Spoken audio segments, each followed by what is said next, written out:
যেন সুস্থ হয়ে যান, উনি যেন সত্যি ভালো হয়ে যান ঠাকুর, নাহলে আমি যে নিজেকে ক্ষমা করতে পারবো না। উনি তো সত্যি সত্যি অসুস্থ হয়ে পড়েছেন, তো বয়স্ক মানুষ, ভগবান। আর আমি কি সব ভাবছিলাম, আমি ভাবছিলাম উনি নাকি নাটক করছেন।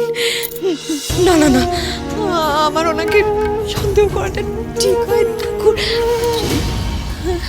তুমি এখনো যাওনি? না, আমি তো তোমার জন্যই অপেক্ষা করছিলাম। কর্তামা কেমন আছে? ঠিক আছেন, কিছুক্ষণ পরেই জ্ঞান ফিরে আসবে। চল বাড়ি যাই। শোনো না, এখনই বাড়ি যাবে? জ্ঞানটা ফিরুক না। হ্যাঁ, যেতে হবে। বাড়িতে একটা রিপোর্ট পড়ে আছে, সেটাকে নিয়ে আসতে হবে। তাড়াহুড়ো তো আনতে পারি না। আর তুমি একদম টেনশন করো না, অন্য ডক্টররা আছে। ঠিক আছে, তাহলে তুমি বাড়ি যাও, বাড়ি গিয়ে একটু ফ্রেশও হয়ে নিও। আমি রাতে এখানেই থাকবো, যদি কিছু লাগে। এ কি, তুমি কেন রাত জাগবে? আমি যাবো। আমার ভালো লাগবে তাই।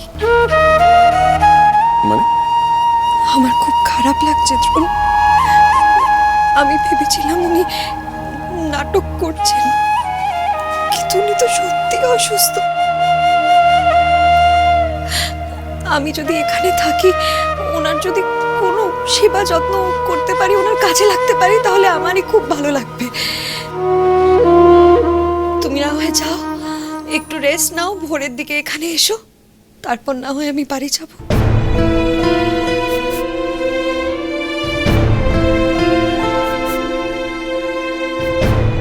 আচ্ছা ফাইন, থাকো তবে।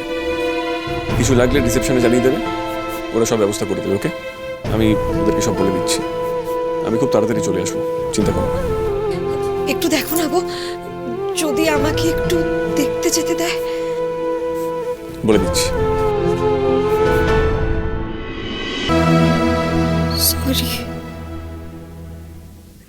আপনাকে ভুল বোঝার জন্য।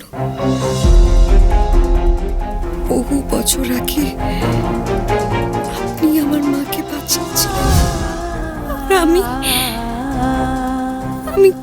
কিরম বলুন কর্তামা, আমার মনে হয়েছে আপনি সব জানেন। কেন কেন এটা আমার মনে হয়? সেদিন কি আমার মাকে মারতে চেয়েছিল, আপনি তাকে লুকোচ্ছেন।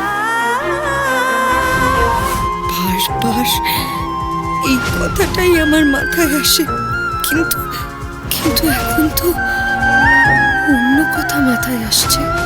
চিনি সোম থেকে রবি প্রতিদিন রাত 10:30টায় স্টার জলসায় ও ডিজনি প্লাস হটস্টারে।